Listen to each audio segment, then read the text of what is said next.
moi, je suis Catherine Loisy, donc je suis enseignante-chercheur à l'IFE, l'Institut français de l'éducation, depuis une dizaine d'années. Je suis membre de l'équipe Léa, du comité, donc ça vous m'avez vu tout à l'heure, du comité de pilotage des Léa, du comité scientifique des Léa. Je suis impliquée dans ce réseau depuis sa création, donc à partir d'une idée de Luc Trouche, dans le contexte de la création de l'IFE, dont il était directeur adjoint chargé de la recherche, ou je ne sais pas exactement quelle était la formulation du statut, d'impliquer des établissements associés aux recherches plutôt que des enseignants isolés. Le travail avec des enseignants, le travail entre enseignants et chercheurs étant déjà quelque chose qui était problématisé au temps de l'INRP. J'ai été pour ma part impliquée dans 2 projets de Léa, donc un Léa qui était implanté dans le lycée Germaine-Tillon de Saint-Bel, parce qu'il y a un autre lycée Germaine-Tillon aujourd'hui dans le Rhône, qui portait un projet sur l'identité numérique et l'orientation.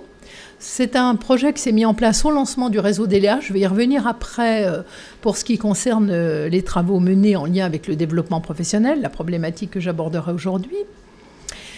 Les travaux menés dans ce Léa ont contribué à fournir des ressources pour les professionnels, en particulier au départ, et vous allez voir pourquoi, un parcours performance qui aurait pu devenir un parcours magistère. Et bien sûr, du point de vue scientifique, je n'en parle pas trop maintenant puisque ce sera l'objet. En tout cas, ces travaux ont permis pour moi l'émergence d'un nouveau questionnement sur le développement professionnel potentiellement permis pour les acteurs des recherches qui impliquent des travaux entre enseignants et chercheurs. Ensuite, la conception d'une méthodologie que je présenterai en deuxième partie, et puis bien sûr de nombreuses communications professionnelles et scientifiques, collectives ou non. Et puis, ils ont nourri l'activité des acteurs du Léa. Un autre Léa, le deuxième, c'était un Léa qui était implanté dans le supérieur. C'était un Léa implanté dans le pôle ITIS de l'ESP de Lorraine. Ça s'appelait ESP à l'époque. Un Léa qui portait donc sur la construction en acte et réflexive des compétences numériques des enseignants. Alors, les travaux qui ont été menés dans ce Léa, ils nous ont permis de concevoir 2 artefacts pour soutenir la construction des compétences numériques en formation initiale, mais surtout, ils ont nourri notre travail et celui d'un collectif donc réuni par 3 ministères, DGESCO, DGECIP et puis la DNE, sur les compétences numériques des enseignants. Et sur la refonte en particulier de ce qui s'appelait le C2I de E. Voilà, donc ces 2 exemples, en tout cas, ils illustrent que l'activité menée dans les Léa peut être diversement orientée et fournir des résultats, du point de vue professionnel, relativement variés. Alors, mon propos aujourd'hui, je vais parler du développement professionnel qui peut être entendu de différentes manières. Donc, je vais essayer de vous situer où je me place, moi, du point de vue de la recherche, sur cette question du développement professionnel, donc du point de vue de la psychologie du développement et de la théorie de l'activité. Cette approche nous fournit un cadre d'analyse des systèmes d'activité. Donc les systèmes d'activité sont en mouvement, en contradiction interne, et je vais vous montrer comment j'attrape cette question des contradictions. Et pour conclure, je parlerai de l'activité enseignante, des enseignants et des chercheurs, et j'interrogerai les interactions entre leurs systèmes d'activité lorsqu'ils sont impliqués dans une recherche où on travaille ensemble autour d'un même objet. Alors parfois, je dirais recherche collaborative pour parler de ces travaux, où des enseignants, des chercheurs, d'autres acteurs sont impliqués autour d'un même objet, mais je ne problématise pas la question de la recherche collaborative.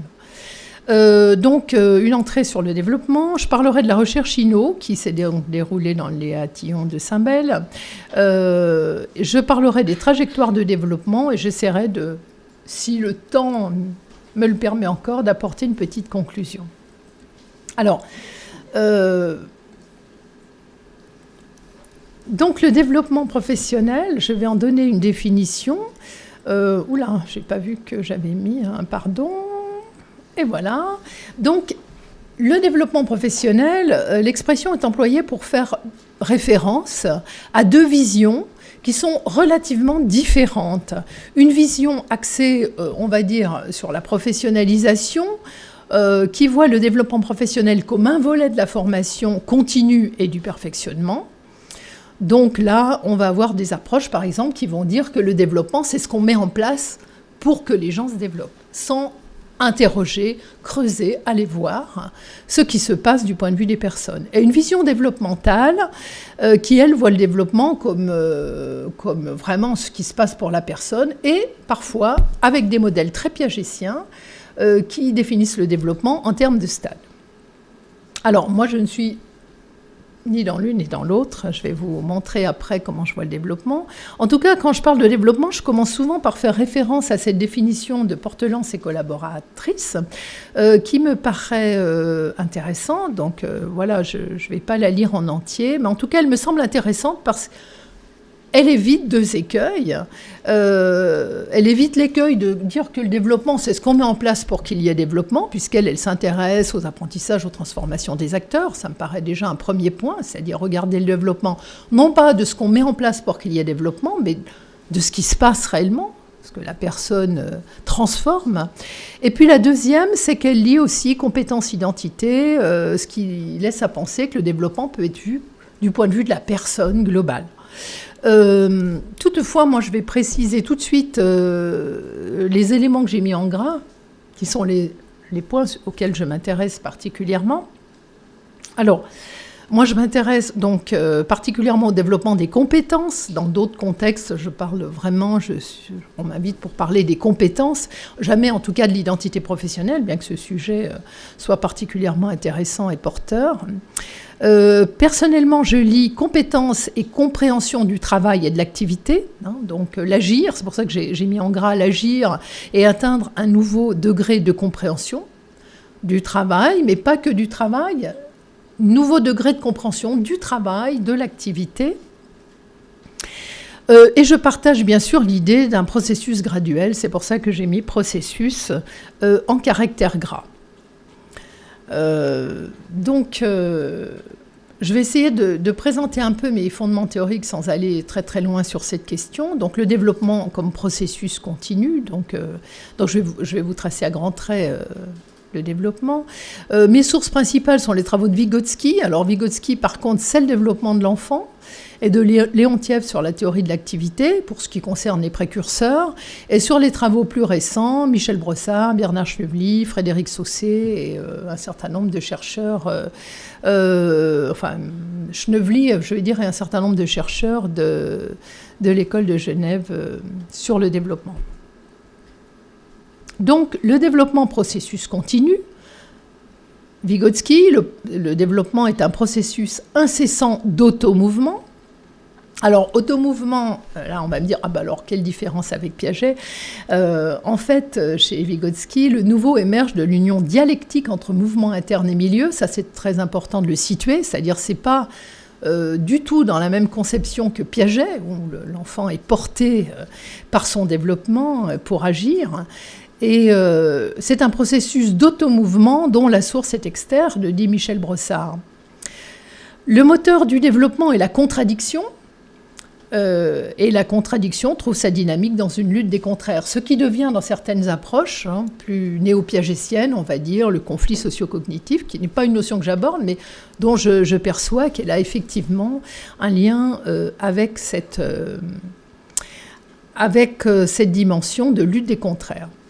Et puis, en même temps, on parle d'un processus continu, donc on a l'idée d'une certaine continuité. En même temps, il est question de moments. Vygotsky suggère qu'analyser le processus de développement, ça revient à saisir le déploiement dynamique des moments qui en constituent le cours. Donc cela rejoint l'idée de périodisation, c'est-à-dire qu'il peut y avoir des phases de développement. Et j'ai un petit peu abordé cette question lors du colloque Vygotsky de 2018. Alors, moi, je m'intéresse à cette tension qui me semble émerger entre un processus d'automouvement, l'idée de mouvement, donc une idée qui véhicule... ça véhicule l'idée que ça peut être un processus continu, et cette idée en même temps qu'il y a des moments dans ce processus qui vont être des moments clés, donc des sortes de moments de transformation, puis d'états stables. Donc j'en parlerai lorsque je vais aborder mes travaux les plus récents sur les trajectoires de développement, mais avant, je voudrais donc compléter ces fondements en précisant l'importance de situer le développement dans le passage de l'interpsychique à l'intrapsychique. Alors c'est peut-être un peu abstrait, mais pour situer rapidement la loi fondamentale du développement sans vous en donner toute la définition, vous allez voir que l'approche de Vygotsky est vraiment fondamentalement différente de celle de Piaget. C'est qu'il dit que les processus de développement ne coïncident pas avec ceux de l'apprentissage, mais suivent les derniers. C'est le contraire de chez Piaget, évidemment, où on dit c'est parce qu'il y a développement qu'il y a potentiel, qu'il y a de l'apprentissage. Alors, dans cette approche-là aussi, les fonctions psychiques, elles apparaissent d'abord dans des activités sociales, puis comme propriété interne de la pensée. Alors, ce qui est important dans cette théorie du développement, c'est que les acquis du genre humain, tout ce que l'humanité a produit, que ce soit en termes d'outils, voilà, on imagine aisément la progression des outils, avec tout ce qui a été fait dans les premiers outils qui se prenaient à la main, les silex, etc., l'invention de la roue, qui est une vraie, un acquis du genre humain qui va transformer énormément de choses. Puis on voit bien sûr, si on pense aux découvertes les plus récentes, les ordinateurs qui transforment les activités, puis on voit leur déploiement au niveau mondial. Donc on voit bien que c'est un acquis du genre humain qui touche pratiquement, parce qu'on ne peut pas dire tout le monde, mais qui touche pratiquement toute l'humanité. Et puis, il y a évidemment tous les instruments psychologiques.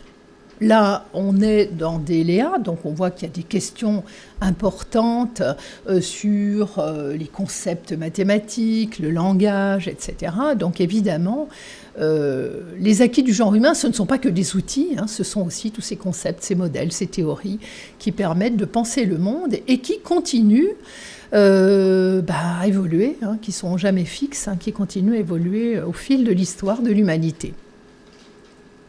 Dans cette théorie, on le voit, l'appropriation du social est posée comme une condition du développement et non pas comme une conséquence. Donc c'est vraiment en ça que c'est très différent de l'approche piagétienne.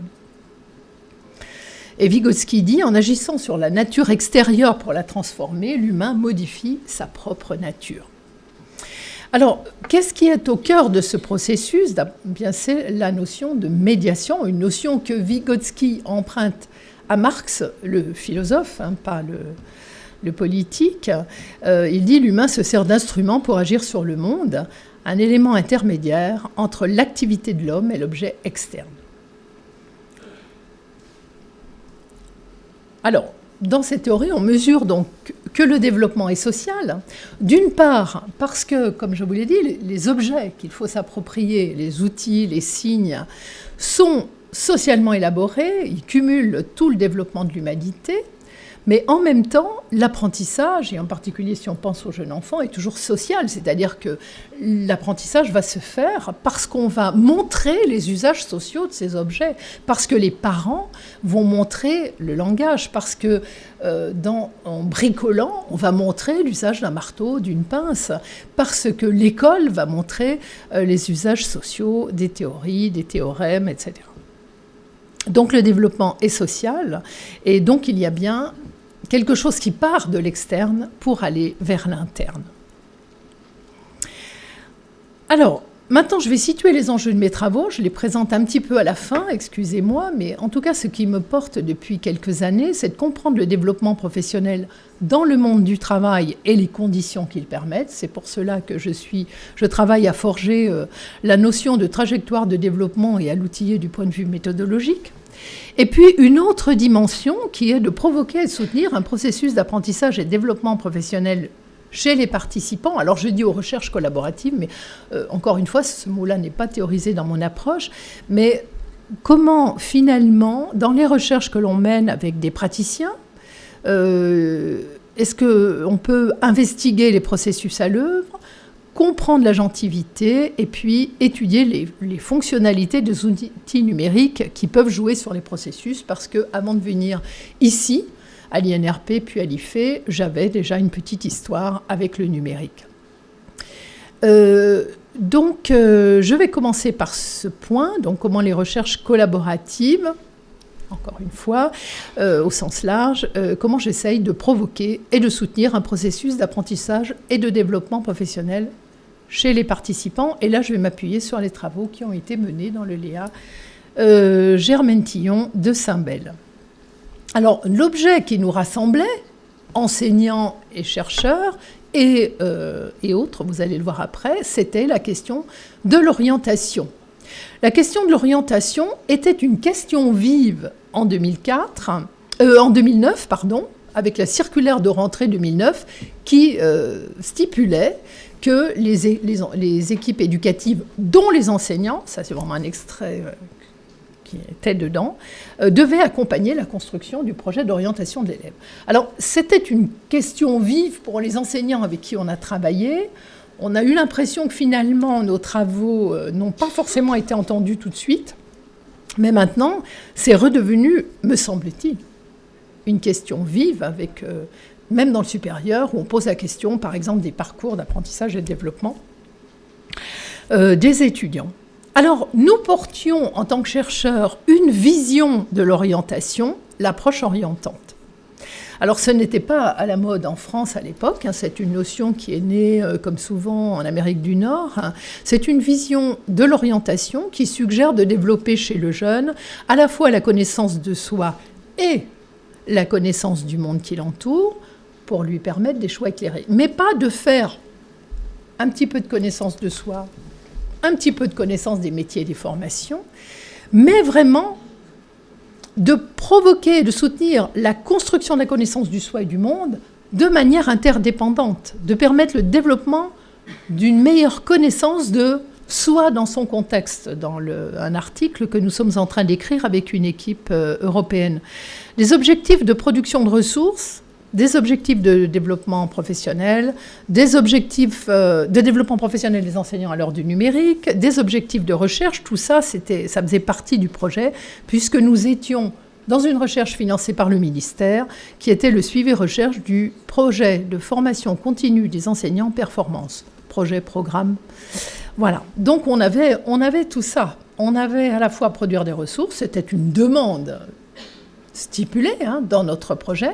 On avait un mouvement général qui était de soutenir le développement, de soutenir la formation numérique des enseignants. Et puis, bien sûr, notre problématique, sous la responsabilité de Luc Trouche, qui était d'investiguer les processus d'appropriation.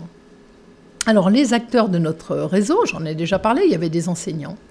Pas que, il y avait 2 équipes de 2 participants, donc 2 enseignants dans un lycée, un enseignante et ce qu'on appelait à l'époque une conseillère d'orientation psychologue dans un collège. Et puis nous avions aussi le rectorat de l'Académie de Montpellier, en particulier le XAIO de l'Académie de Montpellier qui participait, qui était impliqué dans le projet, l'ONICEP de Languedoc-Roussillon avec la participation de 2 personnes dont Daniel Ferré, qui avait été un des précurseurs de l'approche orientante en France, en développant en tout cas l'idée que cette approche orientante était la piste à suivre pour soutenir l'orientation des élèves. Et puis nous avions aussi un ingénieur pédagogique avec qui j'ai beaucoup travaillé pendant de longues années, Pierre Bénèche, qui est parti de l'IFE, mais c'est quelqu'un qui a été un grand contributeur dans les recherches. Et puis 2 chercheurs en psychologie. Donc moi, mon entrée plutôt psychologie du développement, et Stéphanie Maï-Viermès, qui était plutôt dans une approche psychologie cognitive. Voilà. Ça s'est passé avant le réseau DELEA, juste avant. Et puis il y a eu la création du réseau DELEA. Donc là, on a remis le projet dans le réseau DELEA. On a travaillé avec une équipe du Léa Germaine-Tillon de Saint-Bel, donc avec 4 enseignants d'anglais, un soutien très fort de l'équipe de direction, et puis une enseignante de Montpellier qui était de la première recherche, qui a continué à travailler avec nous. Le dispositif déployait 2 espaces, un espace physique. L'espace physique, c'était un lieu de rencontre, un dispositif groupal. Alors, dispositif groupal d'inspiration psychanalytique, il ne faut pas l'entendre comme on ne faisait pas de la psychanalyse, mais je vais dire que ça fournissait un cadre de confidentialité, d'approfondissement de la parole sur les pratiques. Donc le groupe se réunissait tous les 2 mois au rectorat de l'Académie de Montpellier. Et puis nous avions un espace numérique À la fois, c'était lié au projet, puis à la fois, c'est à ce que j'apportais de numérique depuis mon arrivée ici. Donc, un environnement numérique constitué d'un blog collaboratif et d'un journal de bord en ligne. Le dispositif soutenait la formalisation et l'analyse de l'activité. Donc, les acteurs, les enseignants en particulier, qui créaient les situations à mettre en œuvre dans les classes, devaient à la fois les décrire, sans masquer tout ce qui pouvait être en jeu, les rapports à la hiérarchie, aux pairs, aux élèves. Et puis, ils devaient aussi expliciter l'agir. On en avait besoin pour produire nos ressources, mais sans masquer les freins potentiels. Tout cela pouvait potentiellement permettre un développement. Alors, bien sûr, se pose la question de la vision du chercheur. Qu'est-ce que, dans une recherche de ce type, la vision du chercheur, on ne peut pas en faire abstraction, c'est sûr. Comment nous, on l'a instanciée ? Eh bien, c'est notre vision, la vision des chercheurs, j'aurais dû mettre un E, elle était à la source de la conception de la situation de recherche, alors collaborative, encore une fois, non problématisée. Le blog du projet, le blog que nous avons utilisé, puisque nous avons dit d'emblée aux enseignants, nous allons travailler sur un blog collaboratif, ça s'appelle comme ça. Nous l'avions conçu avec Stéphanie Maille-Viermès et Pierre Bénèche comme un portfolio collectif qui était à la fois le support de la matérialité des objets, on y mettait les ressources produites, à la fois des ressources, bien sûr, in fine, les ressources finalisées qu'on allait rendre visibles dans le parcours performance, mais également toutes les ressources, les productions intermédiaires sur lesquelles le groupe travaillait en continu. Et puis c'était aussi un espace de conceptualisation, de mise en mots, en particulier avec le journal de bord. Alors, la dynamique des échanges, donc c'est une problématisation que j'ai faite un peu plus tard, plutôt quand j'ai préparé mon HDR, c'est que la conceptualisation de l'orientation, c'est-à-dire l'aspect un petit peu conceptuel, savoir, il était imbriqué avec l'utilisation du blog, avec un rapport dialectique entre les visions de l'orientation au cœur de l'activité. Parce que les visions de l'orientation, on était en tout cas il y a 10 ans, vous voyez, il y a 10 ans, donc les visions de l'orientation changeaient. L'orientation était quelque chose on orientait l'élève, et puis d'un seul coup on disait, on n'oriente plus l'élève, on va essayer de mettre en place un processus d'approche orientante. Donc vous voyez, c'est pas parce qu'on est dans une recherche collaborative qu'on va pas impulser notre vision de chercheur. Est-ce que j'ai d'autres choses à ajouter ? Alors, je vais commencer par les apports de cette recherche du point de vue des genèses instrumentales, donc, qui était le cœur du projet Performance mené par l'équipe de recherche de l'IFE, pilotée par Luc Trouche. Donc, du point de vue des genèses instrumentales, voilà des types de production des enseignants. C'est-à-dire que je vous ai montré dans la diapo précédente le blog du projet, le blog mis en place par l'équipe de recherche. On voit que cette idée de mobiliser des blogs collaboratifs a été reprise par les enseignants, donc à plusieurs niveaux. Donc les enseignantes de lycée, ça a été un petit peu différent au collège, mais les enseignantes de lycée ont créé des blogs de classe, un blog propre à leur classe.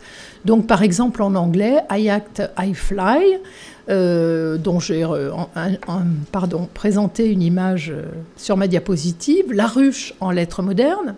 Et donc chacune des enseignantes explicitait ses activités pédagogiques autour du projet INNO, bien sûr, et puis le scénario qu'elle concevait sur l'orientation.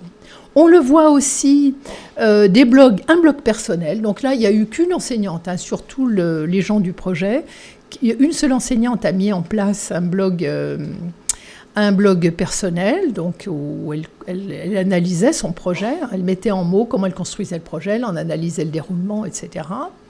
Donc ici, on serait un peu sur un portfolio d'apprentissage, mais qu'elle avait quand même rendu public.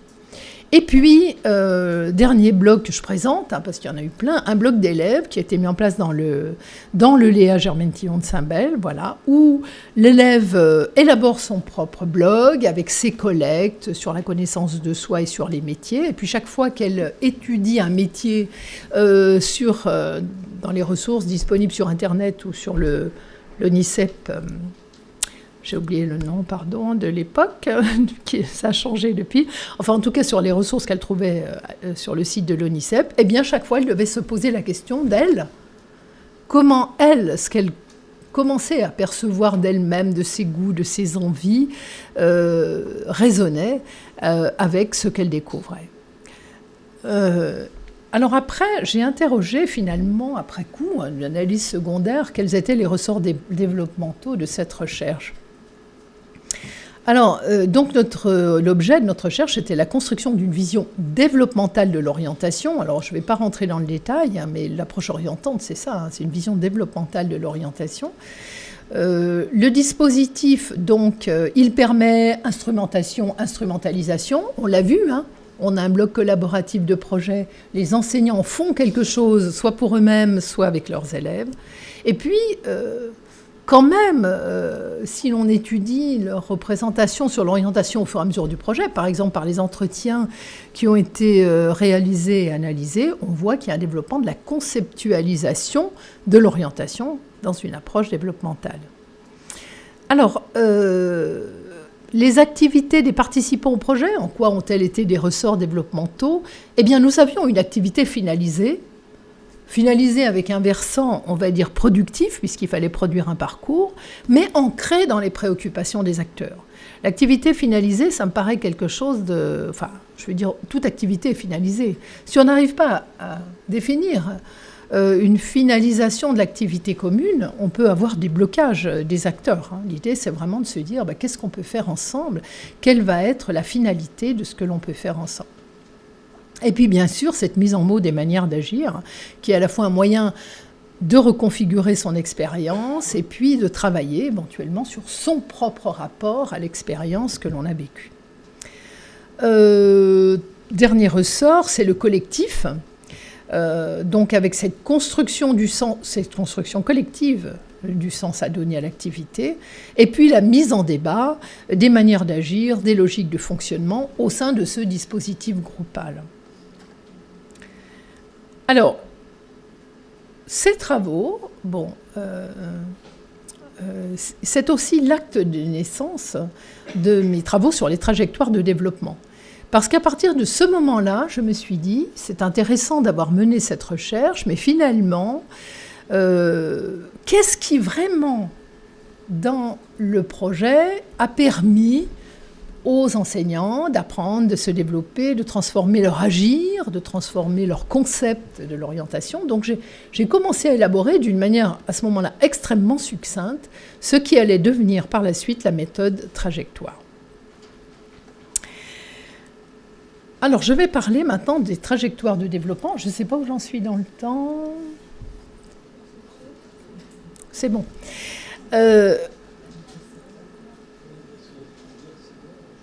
Oui, bon, vous me ferez des étiquettes, 10 minutes, 5 minutes. Il faut conclure.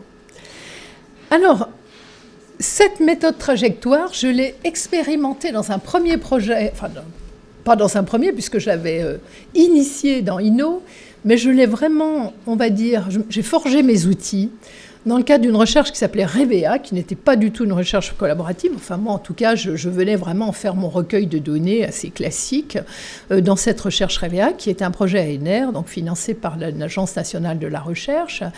Mais ça tombait au moment où j'avais besoin d'approfondir, d'affûter mes outils, donc elle tombait très bien, cette recherche.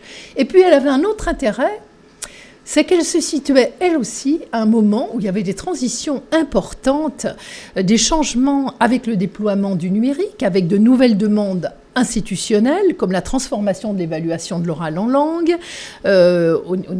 l'épreuve du baccalauréat, la réforme des programmes, etc. Donc il y avait des vrais changements dont je me disais, potentiellement, ça a pu faire un effet sur ce que je vais récolter, et puis...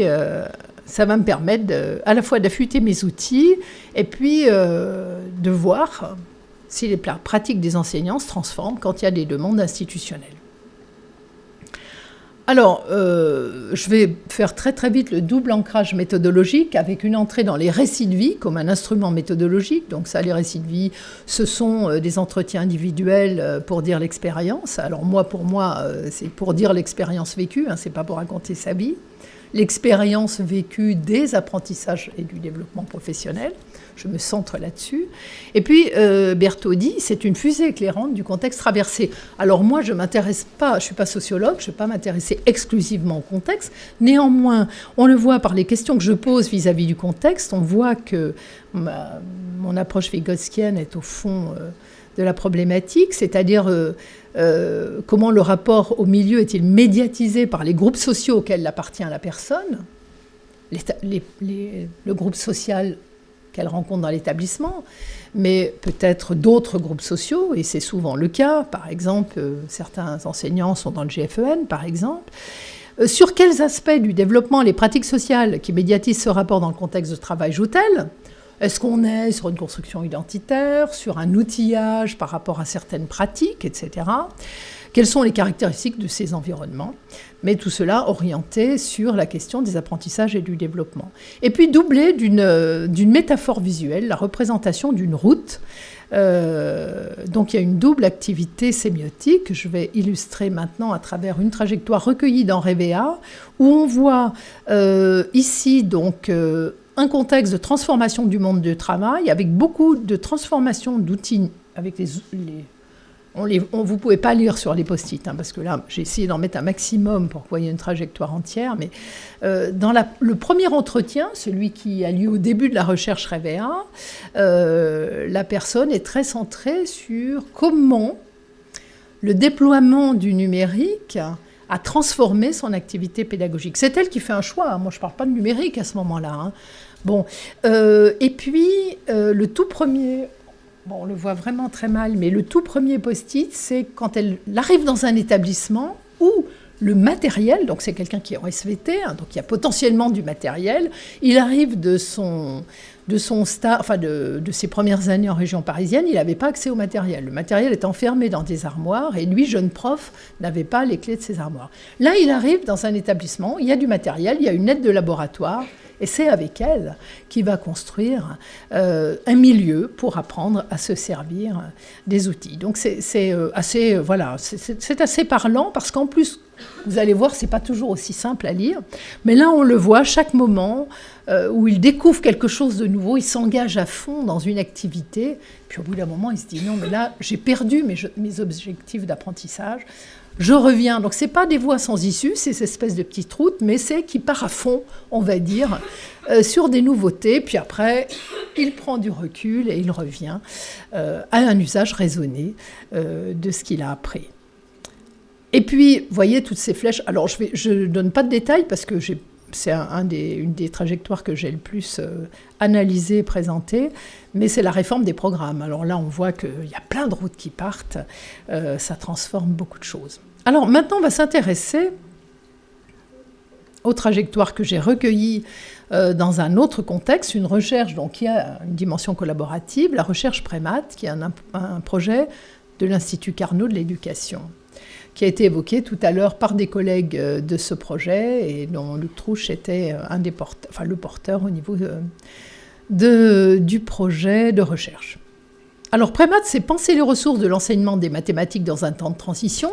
On retrouve cette idée de transition, c'est-à-dire quand il y a des changements, et c'est un peu quand j'ai parlé du Léa-Argot tout à l'heure avant de commencer mon intervention, c'est un peu ça, il se passe quelque chose, il se transforme quelque chose. Dans le Léa-Argot, c'est l'environnement matériel, le collège qui est en travaux. Ici, ce sont d'autres types de transitions, transition des curricula, transition liée au numérique. Ce qui est une des caractéristiques du projet Prémat, c'est un projet unifié entre acteurs de la recherche et acteurs des projets éducatifs, c'est-à-dire que bien que ce ne soit pas une exigence de l'Institut Carnot de l'éducation, contrairement à ce que l'on demande dans les Léa, où vous écrivez votre projet en amont entre chercheurs et praticiens, enseignants ou autres, ici, la demande n'était pas d'écrire le projet ensemble, mais nous l'avons écrit ensemble. Et nous avons collaboré ensemble à tous les niveaux avec donc les chercheurs et les enseignants, puisqu'ici, les acteurs du projet éducatif étaient les enseignants. Alors, nous collaborions à 3 niveaux, celui des ressources didactiques, préalgèbre, algorithmique, donc ça a été présenté tout à l'heure. Le chantier 2, c'était un processus de design pédagogique et de recherche collaborative, c'était vraiment le cœur du projet. Et on va voir tout à l'heure les effets que ça a pu avoir. Et puis, étude du développement professionnel des acteurs, à la fois pour approcher les bénéfices de la recherche collaborative et pour enrichir l'étude du développement professionnel. Alors moi, avec mon entrée trajectoire, mais aussi avec des vidéos pour analyser l'activité. Alors, 2 trajectoires qui ont été recueillies en début et en fin de projet. Donc là, c'est plus court. Dans Révéa, entre les 2 entretiens réalisés avec l'enseignant, la première trajectoire que je vous ai montrée, il s'est passé 4 ans. Donc là, c'est très court. Il s'est passé 1 an et demi ou 1 an selon les 2 trajectoires, selon quand a été recueillie la première trajectoire. Donc avant, à la fin de la recherche. Et puis, second degré, premier degré. Mes analyses du premier recueil ont concerné l'étude des dynamiques de développement. Donc, je vais donner un exemple à travers une trajectoire, enfin un petit morceau d'une trajectoire, la trajectoire de SP, dont on voit ici qu'elle est professeure de mathématiques, donc dans le cycle 2, c'est-à-dire au collège. Alors, comment j'essaye d'attraper une dynamique de développement, une dynamique de développement du pouvoir d'agir. Ce pouvoir d'agir, il va concerner l'activité d'enseignement-apprentissage, qui est une grosse activité de l'enseignant. Quand on regarde les référentiels de formation des enseignants, il y a le dernier, en tout cas le dernier en date, il a 3 domaines. Il a l'enseignement-apprentissage, il a un domaine un peu plus collaboratif dont la finalisation de l'activité n'est pas forcément clairement identifiée, et puis il a le développement professionnel, c'est-à-dire les activités que l'enseignant doit faire pour continuer à se tenir à jour sur les transformations des savoirs, de la culture, des modalités d'apprentissage, etc. Donc moi, je prends un petit peu le truc central ici, enfin en tout cas l'exemple que je choisis est bien dans ce pôle central, enseignement, apprentissage, et oh, parfait. Et ce qui est en jeu, c'est le concept de grandeur. Et j'ai essayé de dégager la dynamique du développement à travers le discours recueilli par la méthode trajectoire, cette méthode où je fais réaliser des post-it, vous l'avez vu tout à l'heure, des post-it, des discours, des routes, etc. J'ai essayé de voir, d'étudier la dynamique du développement à travers 4 phases de ce moment de changement, c'est-à-dire d'essayer de dégager quel est l'élément déclencheur, quelle est la contradiction, fameuse contradiction qui est le moteur du développement, je l'ai présenté succinctement tout à l'heure en parlant des cadres, le processus de reconfiguration, et puis éventuellement l'émergence d'un 3e terme. C'est-à-dire il y a ce que la personne faisait avant, ce qu'on lui donne à s'approprier, et puis elle, ce qu'elle en fait, ce 3e terme qui émerge. Alors évidemment, dans l'exemple que j'ai choisi, c'est chouette, il émerge quelque chose de nouveau. Alors, que nous dit SP ? Elle nous dit qu'au départ, avant ce processus, avant cette dynamique de développement du pouvoir d'agir, son cours sur les grandeurs consistait essentiellement à faire apprendre à appliquer des formules. Donc apprendre une formule, réaliser des exercices. C'est assez classique, donc rien, on va dire, de vraiment étonnant. Les enseignants fonctionnent souvent comme ça. Elle dit, dans mes cours, c'était un chapitre assez rapide où on faisait calculer l'aire de figures géométriques. Alors, l'élément déclencheur, c'est quoi ? Bien, c'est la lecture d'une brochure de mathématiques de l'IREM. Et elle dit, c'est ce moment où tu remets tout à plat. Donc, cette lecture va déclencher quelque chose chez elle. Quelle est la contradiction perçue ? Eh bien, elle perçoit une contradiction entre son activité actuelle, qui consiste à faire apprendre ce que c'est que la grandeur, appliquer des formules et essentiellement des mesures, si on prend la phrase que j'ai citée tout à l'heure, et celle qui est suscitée dans la brochure, où il faut vraiment travailler sur le concept de grandeur. Alors, je vous passe tous les aspects didactiques, mais j'ai l'intention de travailler avec Yana Tregalova sur justement comment approfondir ce qui se passe du point de vue des apprentissages disciplinaires et didactiques, puisque moi je ne suis pas didacticienne des maths, hélas. En tout cas, il y a une dynamique qui se met en place avec mobilisation. Elle se dit là, bon, peut-être que si ça avait été extrêmement difficile, elle aurait dit, non, c'est bien, mais je ne sais pas quoi en faire. Mais là, elle sent qu'elle va s'approprier la notion, donc elle va la mobiliser, renouveler son activité. Et en même temps, elle a le sentiment de prendre de la hauteur. Vous voyez, il y a cette montagne qui ne veut pas toujours dire la même chose, selon les trajectoires. Mais sur ce moment précis, de cette trajectoire-là, la montagne, c'est qu'elle prend de la hauteur. Et au final, que fait-elle ? Eh bien, elle réinvente des activités pour que ses élèves travaillent sur le concept de grandeur. Et elle-même, on sent qu'elle s'est appropriée autrement, enfin de manière, on va dire, plus théorique et conceptuelle, le concept de grandeur. Alors, il y a des publications en cours là-dessus, donc je ne vais pas trop donner de détails, puis il y en a une future. Voilà. Et puis la reconfiguration, eh bien évidemment, c'est que les activités sont très très différentes. Par exemple, elle va partir d'une image, elle va demander à faire des calculs de grandeur sur une image, par exemple. Donc du coup, les élèves n'appliquent pas des formules, ils doivent se débrouiller pour savoir comment ils vont travailler la grandeur. Et après, elle fait émerger ce concept de grandeur.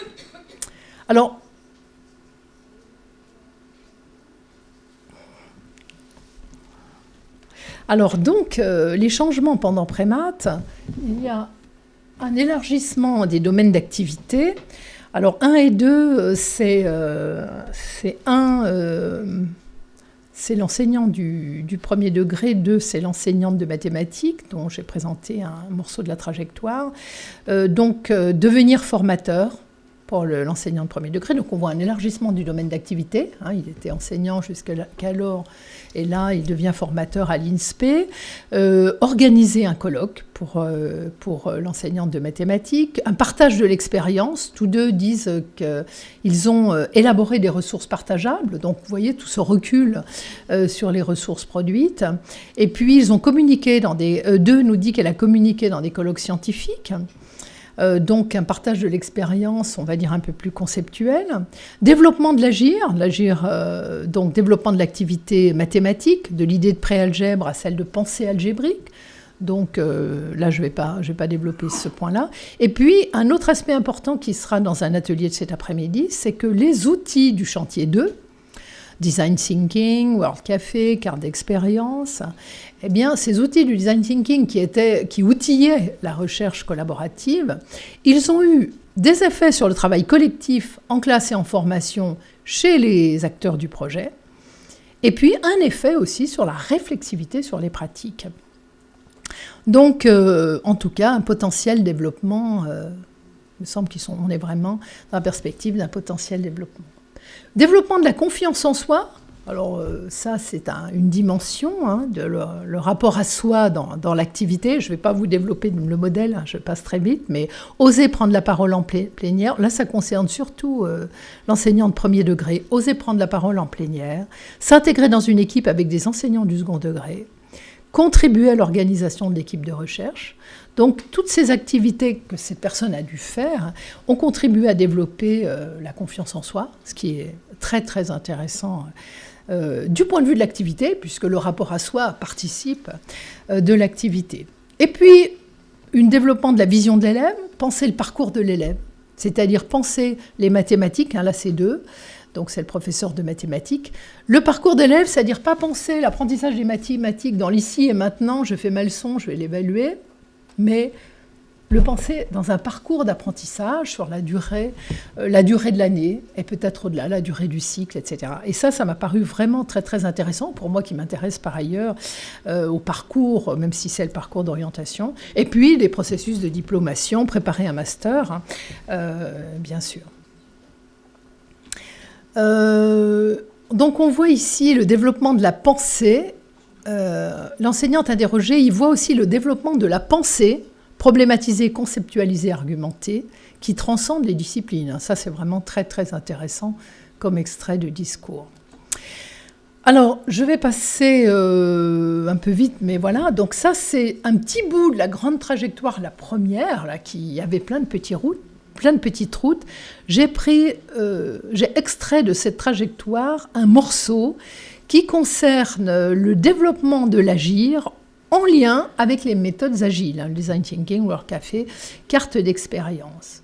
Alors, tous ces apports méthodologiques du projet sont l'élément déclencheur, et ça, on le retrouve dans les discours des personnes que moi j'ai interrogées dans le cadre des trajectoires, mais également dans d'autres recueils de données qui ont été faits dans le cadre du projet, où ces méthodes agiles, elles ont vraiment été perçues comme source d'un potentiel développement par, on va dire, tous ceux qu'on a pu interroger, approcher, sur les effets de la recherche prémat. Donc il y a un effet direct sur le travail collaboratif, c'est-à-dire que puisqu'on vit de l'intérieur une activité collaborative, il y a un désir de reproduire ça, soit dans les formations qu'on mène à l'INSPE, soit avec les élèves. Il y a une sorte d'envie de reproduire ça dans la recherche, à un niveau, on va dire, un peu plus local, puisque le projet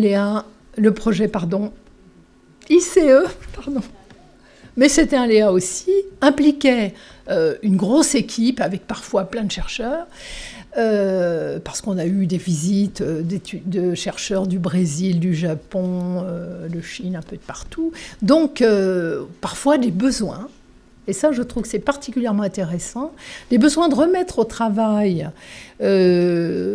ces modalités, de refaire une mini-équipe de recherche, on va dire, au sein de ce qu'on a appelé dans le projet des petites fabriques. C'est-à-dire qu'on avait la grosse fabrique, le projet de l'ensemble des acteurs impliqués, avec ses temps, World Café, etc. Ça brassait beaucoup de monde. Mais un besoin de se ressaisir de l'expérience vécue au niveau du LIPEN, le lieu où on faisait ces grandes réunions, eh bien, de s'en ressaisir au sein d'un groupe plus restreint, intéressé à une activité orientée vers ce qu'on va mettre en œuvre réellement avec les élèves, non plus la grande dimension recherche, mais ce qu'on va mettre en œuvre pour concevoir le parcours mathématique des élèves avec les enseignants du primaire, les enseignants du collège, mais impliqués, on va dire, dans un même secteur, avec des gens avec qui on va contribuer sur le long terme. Donc je trouve ça vraiment intéressant. Et puis, un effet, bien sûr, sur l'activité enseignante et de formateur. Un autre extrait qui est donc plutôt d'épée, donc enseignant premier degré, développement de la confiance en soi et nouveaux engagements, nouvelles activités.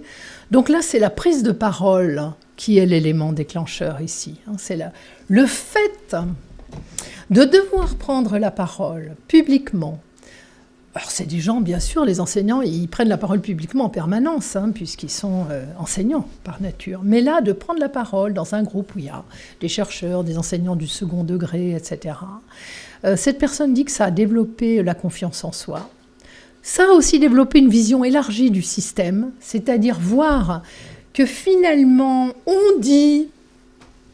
En primaire, on s'occupe de l'élève, on le prend dans sa globalité. Oui, non, mais au collège, c'est plus du tout ça, il n'y a plus de globalité. Voir que ce n'est pas forcément vrai partout. Et puis, bien sûr, au final, cet engagement dans de nouvelles missions. Alors, pour conclure, combien de minutes, madame ? Conclusion hâtive. Alors donc, je voulais ouvrir quelque chose qui sera mes prochains travaux, donc c'est encore à l'état d'ébauche, sur le système d'activité.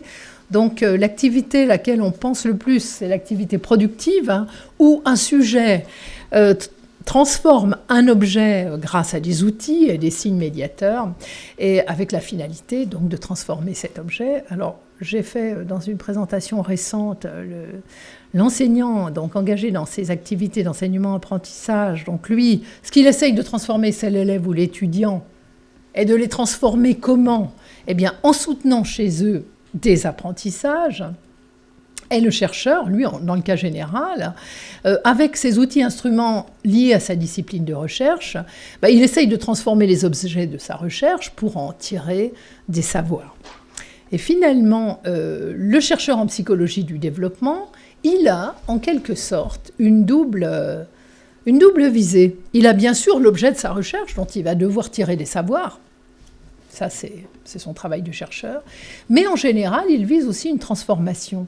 chez le participant une transformation en termes d'apprentissage et de potentiel développement.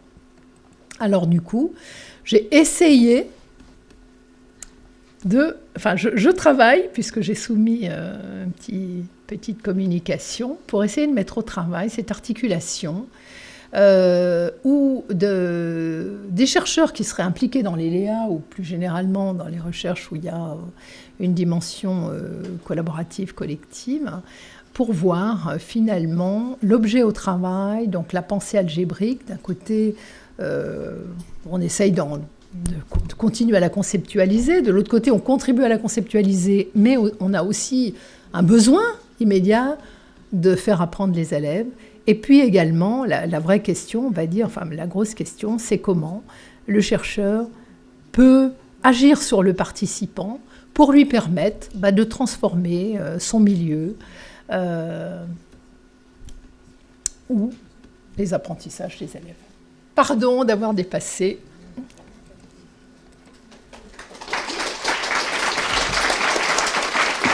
Désolée.